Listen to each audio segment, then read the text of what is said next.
Sono circa un centinaio i migranti arrivati nell'ultima settimana a Padova. La prefettura sta cercando di trovare i posti per l'accoglienza con i numeri che continuano a crescere. Il prefetto ha incontrato nei giorni scorsi anche il vescovo per sondare la disponibilità delle strutture della Caritas per distribuire i migranti nel territorio. Intanto il comune di Padova ha messo a disposizione l'ex scuola Gabelli, una trentina di posti utilizzati durante l'inverno per l'accoglienza notturna dei senza tetto e ora a disposizione anche se per un breve periodo visti i lavori che dovranno essere eseguiti. L'ex Gabelli è un luogo che si presta a questo tipo di utilizzo. Naturalmente come comune abbiamo dato il limite al fatto che sarà ristrutturata con i fondi PNRR proprio per migliorare l'accoglienza delle persone senza dimora, quindi è una struttura a cui il comune tiene molto ma che momentaneamente per ragioni di ordine superiore e in realtà con la prefettura diamo alle persone migranti. Nel frattempo il governo porta alla Camera il decreto Cutro su cui ha posto il voto di fiducia. Un provvedimento, spiega l'assessore Colonnello, che potrebbe mettere in difficoltà i comuni visto che il decreto prevede la cancellazione della protezione speciale per i migranti.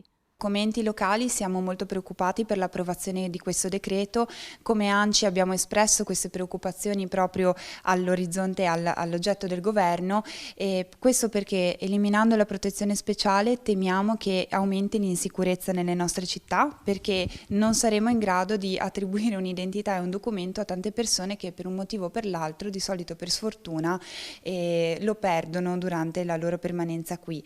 E questo ci metterà in forte difficoltà e speriamo che il governo torni indietro su questo provvedimento. L'assessora Colonnello non risparmia le critiche al decreto Cutro, che toglie ai comuni anche un altro strumento importante per l'accoglienza ai migranti. Chiediamo di rafforzare il sistema di accoglienza e integrazione promosso dai comuni, che si chiama SAI, ma in questo caso il governo non ci viene incontro, anzi limita le possibilità di questo sistema di accoglienza che nella nostra esperienza riesce a includere al 100% tutte le persone che lo attraversano, proprio perché è ben radicato nel territorio, e al posto che puntare su questo sistema di accoglienza il governo punta sul sistema di accoglienza delle prefetture, cosiddetti CAS,